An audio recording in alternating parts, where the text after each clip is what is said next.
Ciri-ciri dari dapur keris jalak piturun adalah bilahnya yang lurus, memakai odo-odo dan juga ngelimpa, kemudian sogokan rangkap, ya, gandiknya lugas. Di sini juga kadang memakai tingil, ya, sahabat pusaka. Kemudian di sini memakai pecetan. Itu saja, sahabat pusaka Jawa. Assalamualaikum warahmatullahi wabarakatuh. Salam sejahtera, salam budaya, rahayu, rahayu, rahayu. Berjumpa lagi dengan saya Mas Oo di channel Pusaka Jawa Official. Alhamdulillah wa syukurillah. Segala puji bagi Allah yang telah memberikan segala nikmatnya. Nikmat yang paling besar bagi kita adalah nikmat iman dan Islam, serta nikmat diberikan kesehatan. Di antara nikmat-nikmat yang lainnya tidak bisa kita sebutkan secara dohir maupun batin. Sholawat serta salam semoga selalu tercurah kepada junjungan Nabi besar kita Nabi Muhammad SAW, serta keluarganya, sahabatnya, serta pengikutnya ila yaumil akhir. Allahumma ja'alna minhum. Semoga kita semua digolongkan umat Rasulullah SAW dan mendapatkan syafaat dari beliau kelak di akhirat nanti. Sahabat Pusaka Jawa dimanapun Anda berada, semoga Allah selalu menjaga iman Islam kita sampai ajal menjemput kita, sampai nafas terakhir kita. Sahabat Pusaka Jawa, semoga sahabat Pusaka Jawa dalam kondisi yang terbaik dalam lindungan Allah Subhanahu wa taala, dijauhkan dari segala macam mara bahaya baik zahir maupun batin, dijauhkan dari segala macam musibah, baik musibah banjir, angin topan, longsor, gempa bumi, musibah penyakit, musibah ekonomi atau musibah-musibah yang lain. Sahabat Pusaka Jawa yang sedang sakit, semoga Allah segera angkat penyakitnya dan diberikan kesehatan serta diberikan bonus berupa ganjaran berupa pahala karena telah sabar dalam menjalani cobaan berupa sakit. Sahabat Pusaka Jawa yang sedang terpuruk ekonominya, semoga Allah segera bukakan keran rezekinya lebar-lebar dan mendapatkan rezeki yang berkah berlimpah sampai ke anak cucu. Nah, sahabat Pusaka Jawa dimanapun Anda berada, diawali dengan bismillah, diakhiri dengan alhamdulillah. Doa-doa yang tadi saya bacakan, saya doakan kepada sahabat Pusaka Jawa, tidak cuma buat sahabat Pusaka Jawa, tapi buat teman-teman dan handai tolan sahabat Pusaka Jawa. Nah, kali ini sahabat Pusaka Jawa, saya akan membabar satu bilah pusaka yang tidak pernah saya babar di video ini. Video saya ada 268 atau 269 video, tapi belum pernah membabar dapur keris ini. Dapurnya istimewa, Mas. Istimewa kenapa? Karena tidak pernah dapat. Ya, artinya dapur ini gampang susah dan memang orang jarang mendengarnya. Ya, nama dapur ini cukup terkenal, tapi orang untuk melihat pusakanya jarang karena memang susah didapatkan dan hampir mirip dengan salah satu dapur pusaka yang lain, hanya perbedaannya di tikel alis. Kalau dapur ini tidak ada tikel alisnya, kalau yang satunya lagi ada. Nah, yang akan saya babar adalah dapur keris lurus. Dan kali ini juga saya akan membabar dapur keris dari seberang pulau. Masih wilayah Nusantara, tapi ini bukan Pulau Jawa. Artinya begini, Nusantara itu mempunyai kerajaan yang sangat banyak. Ya, ada Kutai Kartanegara, ya, ada kerajaan di Bali, ada kerajaan di Jawa, ada kerajaan di Pulau Sulawesi, di Bugis, kan seperti itu. Nah, sahabat Pusaka Jawa, kali ini saya akan membabar satu bilah pusaka dari Bugis. Tentunya pusakanya sepuh, ya. Dan Bugis terkenal dengan orangnya yang tangguh-tangguh, berani-berani dan pelaut. Yang terkenal siapa ya? Itu pahlawan yang aduh, saya lupa, kadang kalau begini saya lupa. Nah, sahabat Pusaka Jawa dimanapun Anda berada, yang akan saya babar ada dapur keris lurus. Dapurnya banyak digemari oleh orang, yaitu keris dapur jalak, tapi ada sambungannya, yaitu jalak piturun.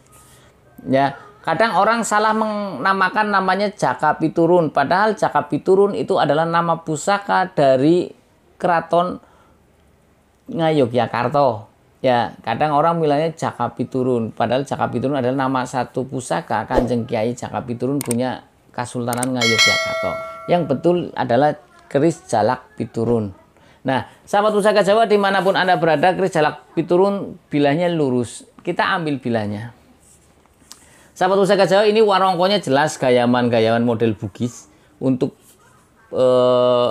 handle-nya, ini handle-nya orang ada yang bilang Jawa Demam, ada yang bilang hulu ayam, karena seperti ayam seperti ini ya. Nah, sahabat Pusaka Jawa dimanapun Anda berada, kita buka bilahnya. Bismillahirrahmanirrahim.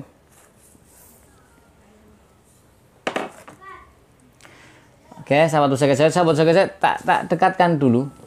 Ini pamornya, bagus. Sebelahnya beda lagi. Nah, kalau sudah begitu berarti kan sahabat Pusaka Jawa bisa tahu itu berarti pamor tangkis.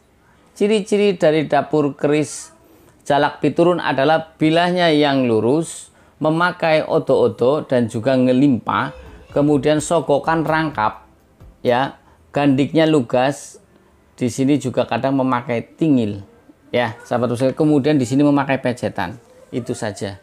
Sahabat pusaka Jawa dimanapun Anda berada, kita bahas tentang pucukan bilahnya. Pucukan bilahnya ini Nyujen. Kita ketahui pucukan bilah itu ada 6, ada Nugi Binetet, ada Ngumyang, ada Ambu Tutuma, ada Anggopo Kopong, ada Ngudup Gambir, ada Nyujen. Nah, untuk kita lihat untuk gonjonya ini sebit rontal atau seperti daun ron yang dicabik-cabik. Kemudian kita bahas belumbangannya atau pecetannya. Ini pecetannya Mbatarubu. Kita ketahui pecetan ada 2 atau belumbangan ada 2 jenisnya, yaitu Mbatarubu dan Adeg Bata. Ya, sahabat pusaka Jawa, kalau Adeg Bata akan lebih tinggi lagi seperti batu bata yang berdiri di sini. Kalau ini kan karena berbaringan begini ikutnya Mbatarubu. Nah, karena tidak ada tikel alisnya, saya tidak akan membahas jenis tikel alisnya. Wong laka tikel alis, ya. Nah, ada yang membedakan, Mas, itu bukannya keris jalak sangu tumpeng. Nah, yang membedakan antara keris jalak piturun dan keris jalak sangu tumpeng yang lebih jelasnya di sini, sahabat pusaka Jawa. Kalau keris jalak piturun itu tidak ada tikel alisnya. Sama-sama mempunyai sokokan 2, sama-sama memakai bilahnya lurus, ya. Sama-sama memakai odo-odo juga. Tapi kadang sahabat pusaka Jawa, orang begitu punya bilah seperti ini, bilahnya jalak sangu tumpeng. Perlunya kita hafal ricikan adalah agar kita bisa membedakan mana jalak sangu tumpeng dan mana jalak piturun. Nah, sekarang kita bahas tentang pamornya, sahabat pusaka Jawa. Sudah jelas tadi ya, perbedaan antara jalak sangu tumpeng dan jalak piturun adalah kerisnya. Kalau jalak piturun tidak memakai tikel alis, kalau jalak sangu tumpeng memakai tikel alis. Nah, oke, sahabat pusaka Jawa, kalau kita lihat dari pamornya, ya, kita lihat pamornya ini adalah pamor tangkis. Pamor tangkis artinya kedua belah sisi berbeda pamornya. Kita lihat di sini. Ini ada pamor junjung derajat, di sininya pamor pedaringan kebak. Nanti saya jelaskan satu persatu ciri-ciri dari keris pamor junjung derajat. Sekarang kita bahas dulu tentang pamor pedaringan kebak. Pamor pedaringan kebak mempunyai makna simbolik kemapanan secara materi. Artinya hartanya banyak. Kalau dulu kan pedaringan kebak artinya tempat untuk berasnya penuh. Jadi untuk untuk barang primernya yang buat kesehari-harian itu sudah melebihi dari cukup. Karena penuh sih ya, sampai kebek, sampai penuh, seperti itu. Nah, tuak atau angsa dari pedaringan kebak adalah agar mudah mencari rezeki, didekati oleh rezeki, kemudian hartanya terkumpul dan keluarganya pun tentram. Di pedaringan kebak juga ada satu doa perlindungan yang tersemat di situ agar terhindar dari hal-hal yang negatif. Karena begini, sahabat pusaka Jawa, kita hidup dibutuhkan adalah satu ketenangan. Banyak uang kalau tidak tenang juga tidak enak. Ya, sahabat pusaka Jawa. Nah, sekarang kita bahas tentang dari pamor junjung derajat. Pamor junjung derajat ada 2 versi, sahabat pusaka Jawa. Nanti akan saya jelaskan versi yang ini dulu ya, karena yang sudah ada gambarannya adalah ini. Saya kedepankan, sahabat pusaka Jawa. Versi yang pertama yang dari buku Ensiklopedi Keris, sahabat pusaka Jawa, karangan Bambang Harsinuksmo, itu junjung derajat adalah gabungan dari 2 macam pamor yang dari pangkal. Ini kan dari pangkal nih ya, dari pangkal ya, dari pangkal keris, yakni di sor-soran terdapat semacam pamor ujung gunung. Kan ini seperti ujung gunung. Nah, ini terdapat pamor ujung gunung, tetapi hanya satu puncak saja. Ini satu puncak, oke ya. Di atas pucuk gunungnya terdapat pamor lainnya, bisa saja Wosuta, Pulau Tirto, ataupun Ngulit Semangka. Nah, ini begini. Ada lagi pamor junjung derajat yang lain, yaitu yang disusun oleh Bapak S. Lumintu. Itu yang dari gonjo berbentuk garis segitiga, 3 garis ke atas terus sampai ke atas. Sama ujung gunung, junjung derajat juga. Jadi sahabat pusaka Jawa juga perlu ketahui, artinya junjung derajat tidak cuma yang berbentuk seperti ini sampai ke atas, tapi junjung derajat yang versinya Ensiklopedi Keris adalah dari pangkal sor-soran sini, pangkal bawah bilah keris berbentuk seperti ujung gunung, kemudian di atasnya terdapat pamor yang lain. Seperti apa? Ya, bisa Ulit Semangka, Waswutah, Pulau Tirto, seperti itu. Nah, kita bahas tentang tuah atau angsar dari pamor junjung derajat. Sebagian pencinta keris beranggapan tuah atau angsar pamor junjung derajat adalah agar si pemilik cepat derajatnya naik. Artinya ketika dia menjadi seorang pegawai negeri sipil atau PNS, jenjang karirnya cepat. Ataupun yang di swasta, yang intinya yang masih berkarir, ya entah itu di negara, entah itu di perusahaan swasta, cepat. Dan yang pedagang pun sama. Cuman ada yang beranggapan kalau junjung derajat lebih cocok kepada pegawai negeri sipil, tapi sebetulnya tidak. Untuk siapa saja cocok. Karena apa? Junjung derajat itu tergolong pamor yang tidak pemilih. Siapa saja bisa memilikinya. Pedagang pun bisa, karena apa? Ketika dia berdagang, dia bisa derajatnya naik, jualannya rame. Ya, sahabat Pusaka Jawa dimanapun Anda berada. Kemudian tuah atau angsar dari junjung derajat yang lain ada lagi satu, yaitu ketika kita berkelahi, senjata lawan tidak bisa mengenai kita. Mudah-mudahan kabul. Itu artinya permohonan kepada Tuhan agar si pemilik pamor junjung derajat ketika berkelahi, senjata tidak sampai mengenai badan kita. Bu meleset, bu bagaimana, pokoknya tidak mengenai, melukai kita. Itu yang jarang orang tahu tentang pamor junjung derajat. Yaitu ada tuah keselamatannya juga. Sahabat Pusaka Jawa dimanapun Anda berada, kalau kita bicara tentang makna filosofi dari dapur keris lurus, ya, dapur keris lurus adalah agar si pemilik keris itu mempunyai jiwa yang luhur, sifat yang agung, ya, mempunyai jujur, tegas, kemudian mempunyai keteguhan hati dan kekuatan iman yang melambangkan satu ketauhidan kepada Tuhan yang Maha Esa. Artinya walaupun mempunyai keris, semua dikembalikan. Kalaupun ada apa-apa memegang keris, ternyata segala hajatnya terkabul. Untuk tolak balanya benar-benar terjadi. Itu dia kembalikan lagi kepada Tuhan yang Maha Esa. Karena pusaka hakikatnya adalah cuma ikhtiar saja. Kita hanya cuma melakukan. Yang menentukan sukses tidaknya Allah Subhanahu wa taala, Tuhan yang Maha Esa. Ya, sahabat Pusaka Jawa. Nah, sahabat Pusaka Jawa, kalau kita rangkum secara keseluruhan, ya, dari pamor tangkis ini, pamor tangkis sendiri mempunyai satu kelebihan, yaitu dijauhkan dari segala hal yang negatif seperti ilmu hitam, tenung, santet. Nah, itu pamor tangkis. Belum lagi yang di sini, yang tadi sudah saya jelaskan di awal, dua pamor ini.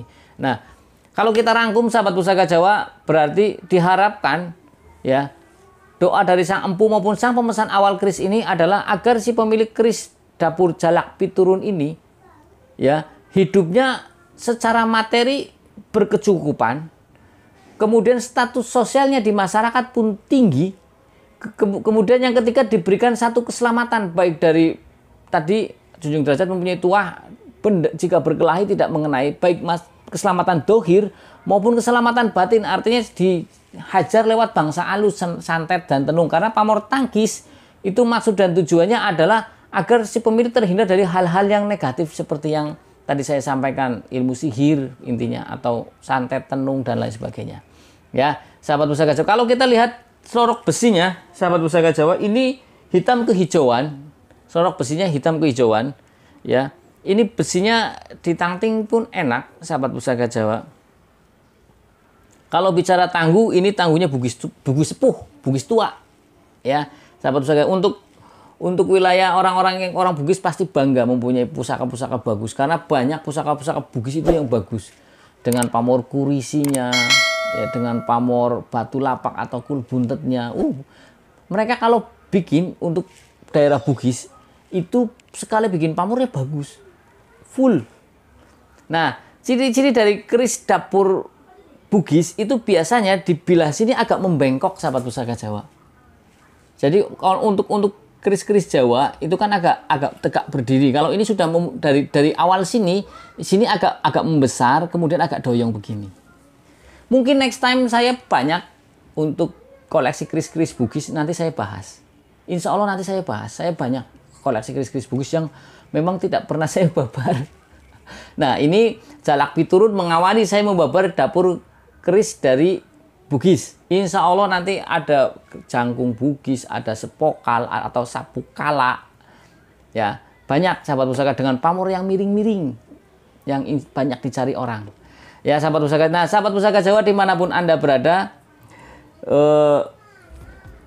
sahabat pusaka Jawa yang belum subscribe, silakan pencet tombol subscribe, like, share, and comment. Kemudian pencet tombol notifikasi lonceng agar mendapatkan video-video terup to date dari saya. Yang ingin request nama dapur silakan request. Kemudian jika ada saya baper, jika tidak ada buat PR, jika tidak ada maafkan minta dimaafkan. Ya, dari saya itu saja. Bila saya ada salah-salah kata, kesalahan mutlak milik saya, kebenaran milik Allah Subhanahu wa taala. Semoga apa yang saya sampaikan menjadi ladang ibadah saya kelak di akhirat nanti. Tidak menjadikan satu kesesatan sekecap nggak sesat. Ora saya tidak mau, karena saya hanya berbicara tentang keilmuan yang ada pada leluhur kita. Dan leluhur kita saya berhusnudon, semuanya dikembalikan kepada Tuhan yang Maha Esa. Ya, karena leluhur kita empu-empu itu ahli spiritual, ahli tirakat, dan mereka pun memintanya kepada Tuhan yang Maha Esa. Hanya yang namanya manusia yang perlu dibenahi adalah hatinya. Ketika memegang pusaka sampai terjadi satu min haitsu la yahtasib, sesuatu yang tidak disangka-sangka, yaitu min rahmatillah, dari rahmat Allah. Artinya Allah memberikan keselamatan perantara lewat pusaka. Contoh umpamanya saya kasih gambaran lagi. Saya bisa sampai ke Jakarta alhamdulillah lewat bawa mobil. Saya bisa sampai Jakarta alhamdulillah jalan kaki. Pakai kaki yang diciptakan Allah Subhanahu wa taala, pakai motor, sama pada hakikatnya Allah Subhanahu wa taala yang memberikan kesuksesan sampai ke Jakarta. Sama dengan pusaka. Adapun keampuhan pusaka, sahabat pusaka Jawa yang merasakan, ya itu semuanya min rahmatillah, dari rahmatnya Allah Subhanahu wa taala. Dari saya itu saja, sahabat pusaka Jawa, diawali dengan bismillah, diakhiri dengan alhamdulillah. Assalamualaikum warahmatullahi wabarakatuh. Salam sejahtera, salam budaya, rahayu, rahayu, rahayu.